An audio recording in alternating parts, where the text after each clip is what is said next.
অসমীয়া জাতিৰ আত্মাৰ সৈতে জড়িত এখন পবিত্ৰ ভূমি হৈছে বটদ্ৰৱা। বটদ্ৰৱা হৈছে শ্ৰীমন্ত শংকৰদেৱৰ আৱিৰ্ভাৱ ক্ষেত্ৰ। ইয়াৰ পৰাই আৰম্ভ হৈছে একশৰণ, নাম ধৰ্ম আৰু অসমীয়া সংস্কৃতিৰ নতুন দিশ। বৰ্তমান বটদ্ৰৱাৰ এক নতুন আৰ্হিত নিৰ্মাণ কৰা হৈছে। নগাঁৱৰ এই ঠাই বৃহৎ ভক্তি আৰু সাংস্কৃতিক কেন্দ্ৰ হৈ পৰিব।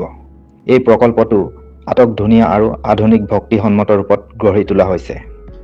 নতুন আৰ্হিত নিৰ্মাণ হোৱা এই বটদ্ৰৱা প্ৰকল্পত থাকিব সাংস্কৃতিক অনুষ্ঠানৰ বাবে আটক-ধুনীয়া অডিটৰিয়াম। অতিথিসকলৰ বাবে থাকিব উন্নত সা-সুবিধা। সত্ৰীয়া নৃত্য, সংগীত আৰু ভক্তি শিক্ষাৰ কেন্দ্ৰ থাকিব। পৰ্যটক আৰু ভক্তসকলৰ বাবে উন্নত ব্যৱস্থা থাকিব। নতুন আৰ্হিত নিৰ্মাণ হোৱা এই বটদ্ৰৱা প্ৰকল্পটো আগন্তুক 29 ডিচেম্বৰত কেন্দ্ৰীয় গৃহমন্ত্ৰী অমিত শ্বাহ ডাঙৰীয়াই আনুষ্ঠানিকভাৱে মুকলি কৰিব বুলি জানিব পৰা গৈছে। এই সন্দৰ্ভত স্থানীয় ৰাইজে কি কয় জানো আহকচোন। আমি নথৈ আনন্দিত। আমাৰ সপোনৰ প্ৰজেক্ট, আমাৰ বুলি নহয়, গোটেই গুৰুজনাৰ যিহেতু জন্মস্থানত হৈছে অসমবাসীৰে এক সপোনৰ প্ৰকল্প, যি প্ৰকল্পটোৰ নাম হয়তো শংকৰদেৱ আৱিৰ্ভাৱ ক্ষেত্ৰ হ'ব, গুৰুজনাৰ আৱিৰ্ভাৱ ক্ষেত্ৰ।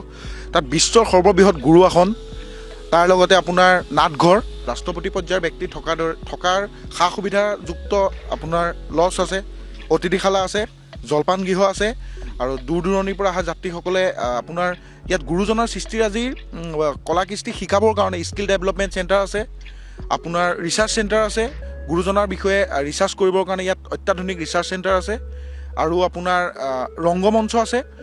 ইমান ধুনীয়া এটা প্ৰকল্প বনাইছে। প্ৰকল্পৰ লগত আমাৰ সকলো অসমীয়া মানুহৰ এটা আৱেগ অনুভূতি সকলোবোৰ আছে।